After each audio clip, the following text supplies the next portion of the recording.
Golden Greg et le secret de System.io. Dans une petite ville, Béné rêvait de partager ses passions avec le monde.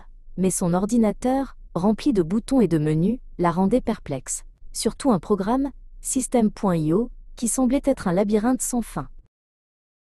Un jour, en sirotant son chocolat chaud, elle entendit des murmures. On parlait d'un héros, un certain Golden Greg, qui vivait au cœur des Alpes suisses, et avait le pouvoir de démêler les nœuds les plus compliqués du monde numérique. L'espoir s'alluma dans ses yeux. « Je dois le trouver !» s'exclama-t-elle. Elle prépara son sac à dos, enfila ses bottes de randonnée, et se mit en route vers les majestueuses montagnes.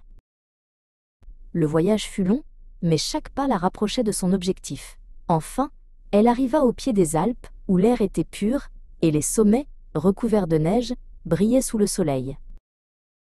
Au détour d'un sentier boisé, elle aperçut une petite cabane.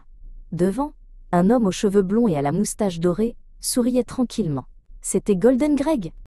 « Bonjour Béné, dit Golden Greg d'une voix douce.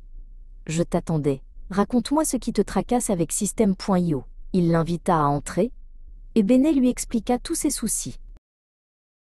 Avec patience, Golden Greg commença à démystifier System.io. Il expliqua les entonnoirs de vente comme des chemins clairs, les emails comme des lettres amicales, et les pages de capture comme des invitations chaleureuses. Peu à peu, les nuages de confusion se dissipèrent dans l'esprit de Béné. Elle posait des questions, et Golden Greg répondait avec des exemples simples et clairs. Un sourire commença à éclairer son visage.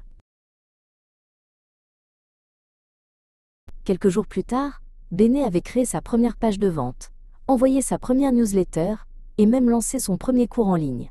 Elle remercia chaleureusement Golden Greg pour sa précieuse aide.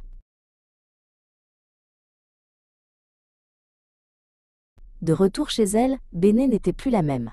Grâce à Golden Greg, elle avait non seulement maîtrisé System.io, mais elle avait aussi découvert la confiance en elle pour partager sa passion avec le monde entier.